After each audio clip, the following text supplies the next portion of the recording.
universal maxillary phone holder for Instagram TV viewing while riding a bike.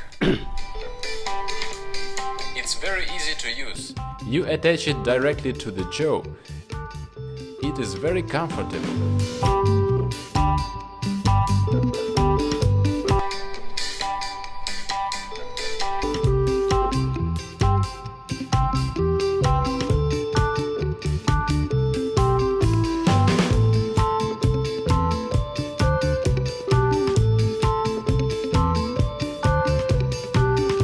Now, when I move on bicycle around the city, I do not waste my time, because time is the most valuable resource.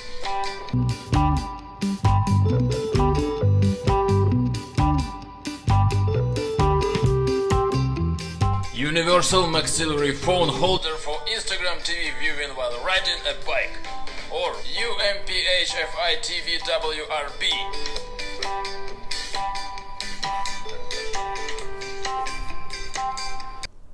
When I was 30 years old, I didn't think about the future. I just assumed the world would keep on going much the way it was. And I didn't even think about the way that technology itself would increase so rapidly. So I was really surprised to see the massive, wonderful, rapid increases in technological capabilities. But me, where was I when I was 30?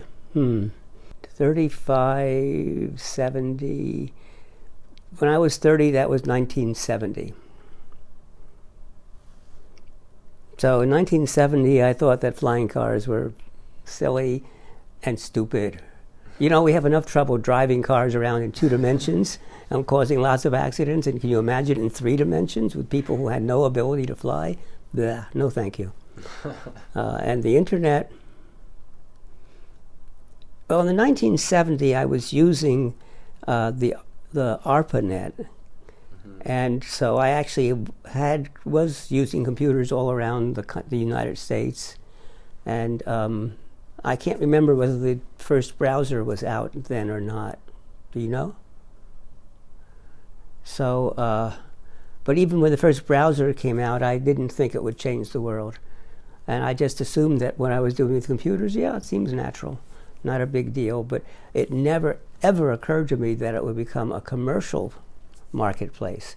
In fact, in those early days, it was not allowed to use it for commercial uses. It was only for universities to talk about research. And in fact, I once typed a paper. I was working with a colleague who was at MIT in Massachusetts, and I was at the University of California, San Diego in California. And so we typed the paper together on the new ARPANET. And I was told I had to stop, that it was a waste of computer resources to use a expensive computer just to write a paper. And did I know that every time I typed a letter in San Diego, that letter, the single alphabetic letter, had to be sent all the way to Massachusetts, and then that computer would send it back again to San Diego so that we knew that it was received properly.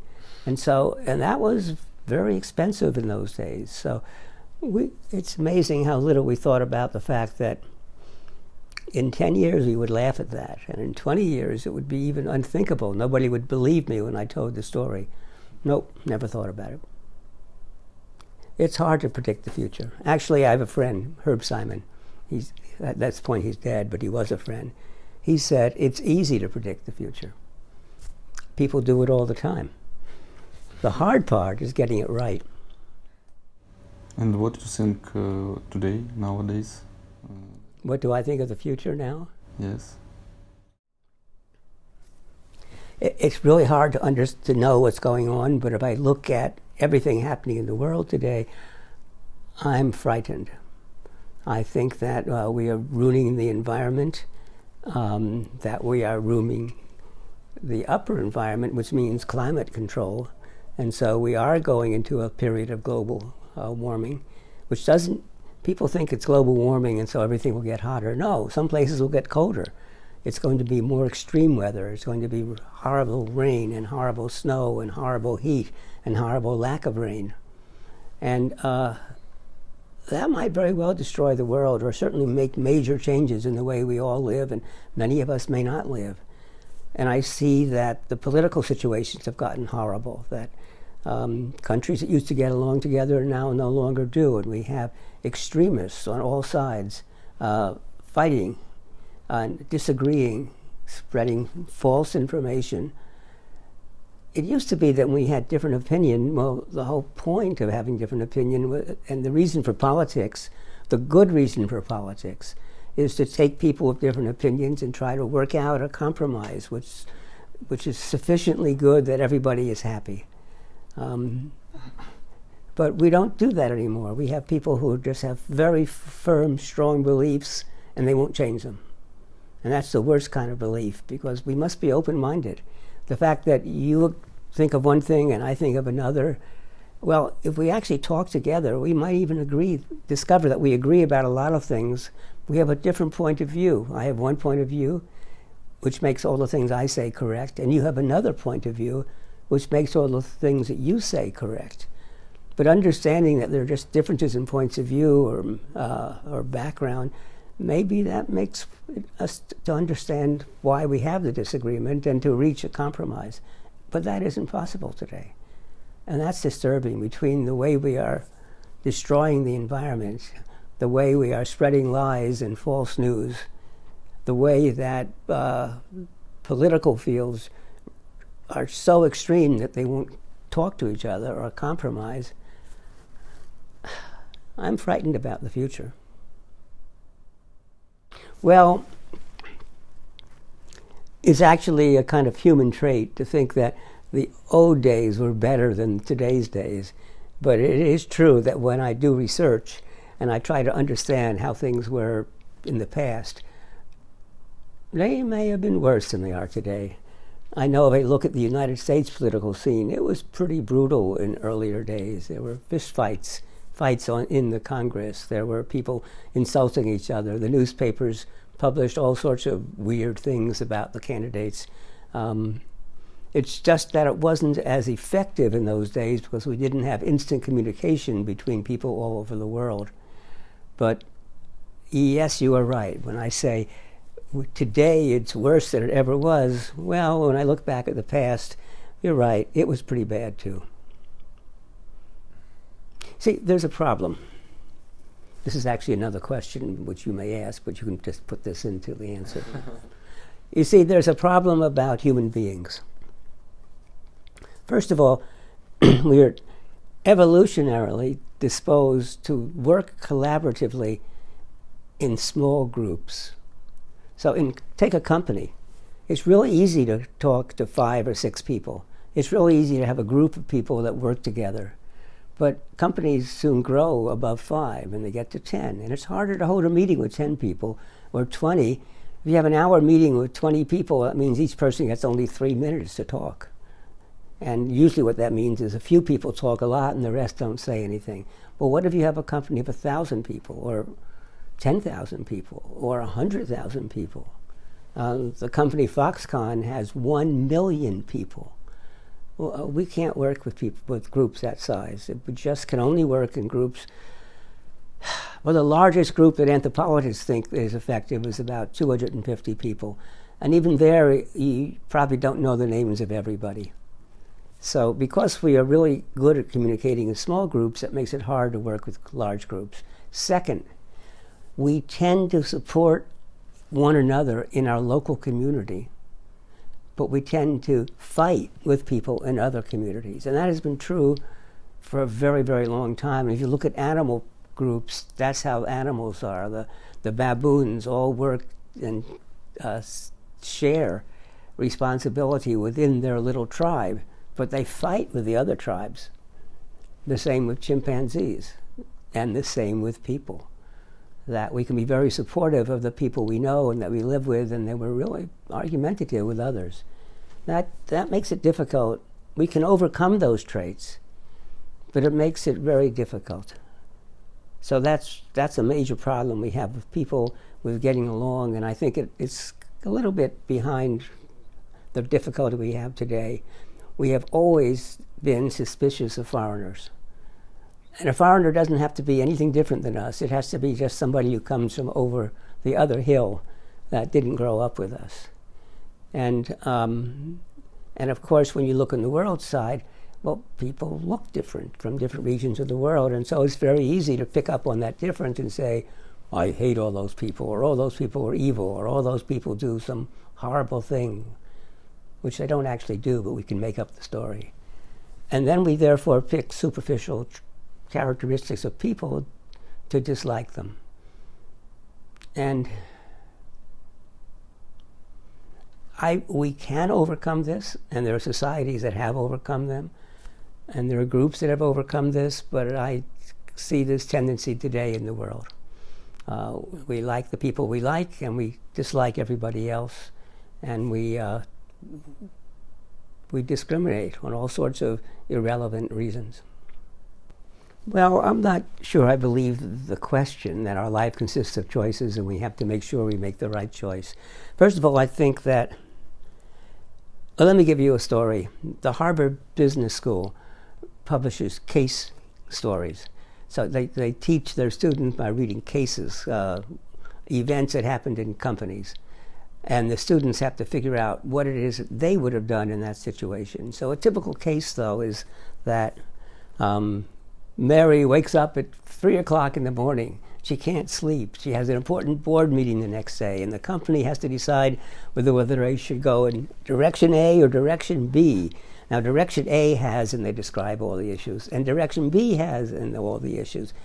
But which should we do? Each one of them has some benefits, and each one of them has some risks.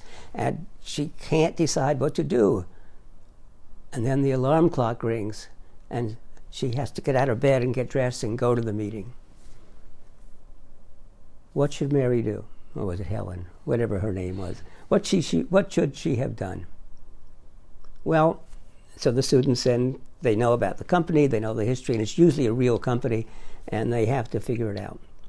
Well, I've been an executive in companies, and let me tell you, that never happened to me. Today, I can look back and I can say, I had a choice, and I didn't do the right one. But at the time, I didn't realize there was a choice. You're just doing everything best you can, day to day to day to day. And sometimes a new opportunity comes, and it's true, you can sort of decide whether to follow it or not, or to follow it halfway or what. But you never really think of it as a major choice that will make the difference between the company succeeding or not. So the first problem is, through much of our life, we make a lot of choices, but we're unaware of them. A lot of the things that happened to me in my life was accidents. How did I end up being a designer? I didn't start with that intention. It never occurred to me to be one in the early years. It was only much later where I found myself doing design, and so, oh, I guess I'm a designer. I better learn more about it. So a lot of what happens is serendipitous or accidental. And through everyday life, we make many choices without being aware they're subconscious. You know, it's a different topic, but it's the same issue. I have to advise young faculty members about how to spend their time. But this works even for people in companies. Decide what the most important thing is that you need to do. And you need to devote some time to doing that every day. Devote a few hours every day to what's really important. And here's the danger. Everybody can agree, oh yeah, that's a good thing to do. But the danger is that the day is filled with emergencies and things that are urgent. And you'll get phone calls or emails or texts saying, oh, you've got to come to this meeting, or oh, we have a really difficult problem here, you have to come and help, or we're running out of money, you have to help us write this grant proposal, or this or that or that. Or a student is in desperate need of a problem, of an answer, or of help. The problem is the world is filled with emergencies. If we take care of the emergencies every day, and they are real emergencies, I'm not downplaying them, but if we do nothing but take care of the emergencies, we will never do the most important thing, because the most important thing can take years. And it's very easy to say, oh, this is a real emergency, I better go in there and help. And after all, it's going to take me 2 or 3 years to do this important thing, so another day won't matter. Yeah, it will, because tomorrow will be another important thing, and the next day another important thing. And I'm sorry. Yes, it will, because tomorrow there'll be another urgent thing, and the next day another urgent thing, and the next day another urgent thing. On top of that, my experience in doing these big important things, and to me that often means writing a book, is I can't just sit down and write. It takes me a long time to get the creativity going and to get it in a smooth, effective way. And if I skip a day, it takes me another few days to get going. And so, in fact, I sometimes say it takes me 2 weeks to get going. And if I skip a day, I have to start over again. It takes me another 2 weeks. So skipping a day is not a good thing. And so I can give you this wonderful image of a rational society.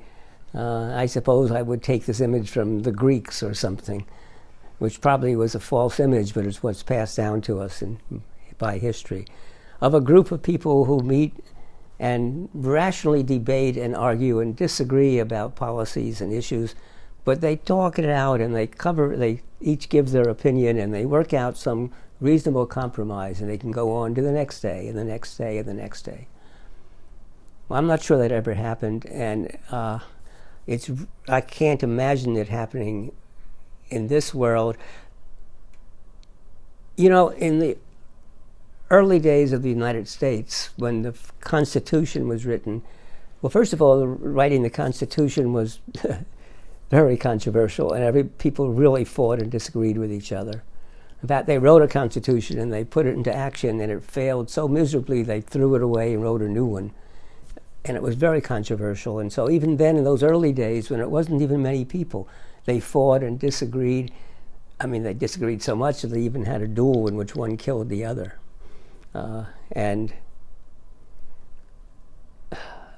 But then we didn't believe in democracy in those days.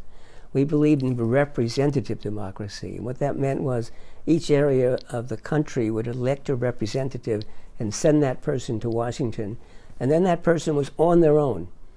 And they made the decision based upon their own values and what they thought was best for the country.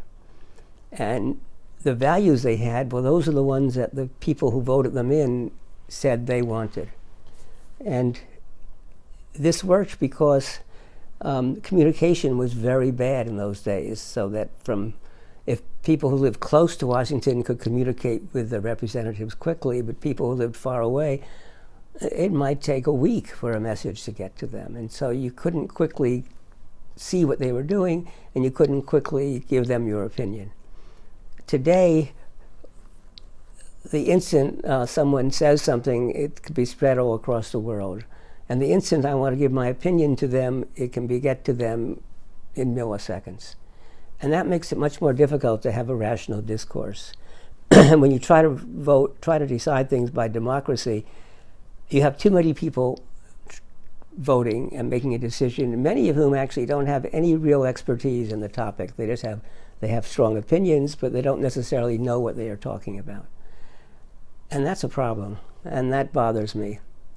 And it's not a matter whether you're an adult or a child. It's simply a difficult thing for human beings to do. That isn't how we were evolutionarily developed.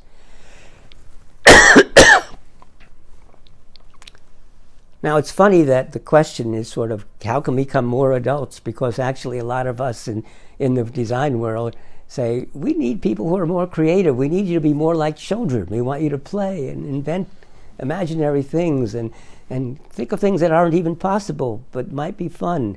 Because if it's not even possible today, guess what? We might think of a way of making it possible or getting to the same result. We'd like people to be more childlike. And while you're at it, be more adult-like.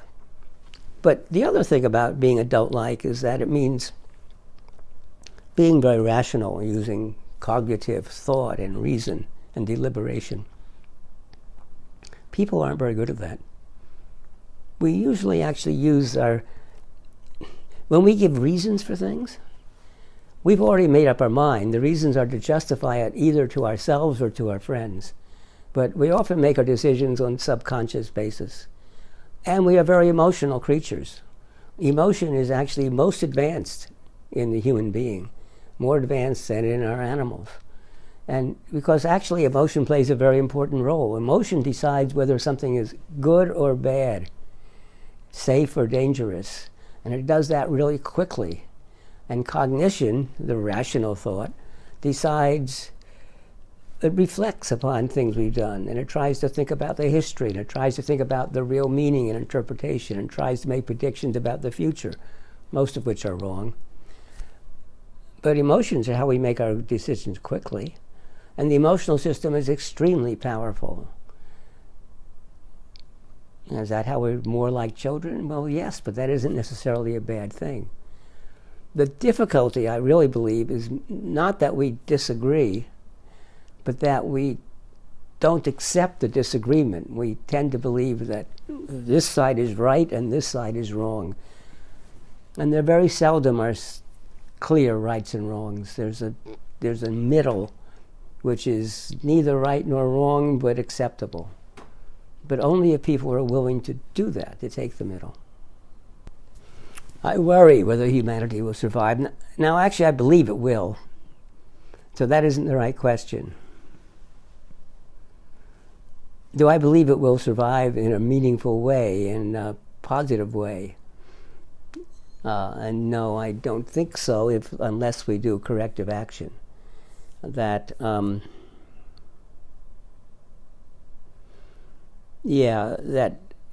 unless we work hard, I think a larger number of humanity will die. And there will be remaining humanity, but we may not have all of the technological services we have today. We'll have to learn to exist without it. And on top of that, there'll be less of us. So that's not a very positive outcome. Now, I have a problem here because of the people I talk to. I live in a city with major science fiction writers who are my friends. And what you do in science fiction is you try to imagine the future, and often you try to imagine the difficulties of the future because that gives a good storyline. But so I read a lot of stories about not very friendly futures. And one reason that so much of science fiction takes place in other planets or outside the Earth is because there's a strong belief that Earth is going to destroy itself and that we have to go someplace else to start over again. Look at Jeff Bezos, who's spending a lot of his own personal money to send a rocket ship to Mars so that he can essentially start inhabiting Mars and, in some sense, start all over again. And there's a former graduate of the University of California, San Diego, Scott Robinson, who says, I think it's Earl Scott Robinson, he has a 3-book series about Mars and about how we populated Mars and how the fights happened again just on Mars. There was red Mars and green Mars. And the green people in Mars were the ones who wanted to plant plants and bring in an atmosphere. And the red people were the ones who say, no, Mars has always been this this planet. It's a red planet. And we shouldn't destroy the natural ecology by erecting tents and bringing in an atmosphere and planting foreign plants on the soil. So it's the same thing that would be good in this country, in this world, being green, on Mars was considered to be bad. And these people fought with each other. I mean, really fought with each other. They would kill each other. So it's not even clear that you escape, because he did a really reasonable job of developing the scenarios. So is it clear that escaping to other planets will free us? Well, we're still people. That's the problem. So to answer to your question is, I don't know. But you do think that we will face the catastrophic? I fear we will. I hope we will not. And I will do whatever I can to try to help us prevent from catastrophe. But it can't be done by one person alone. It's going to take huge groups of people and governments and industry together to make that possible.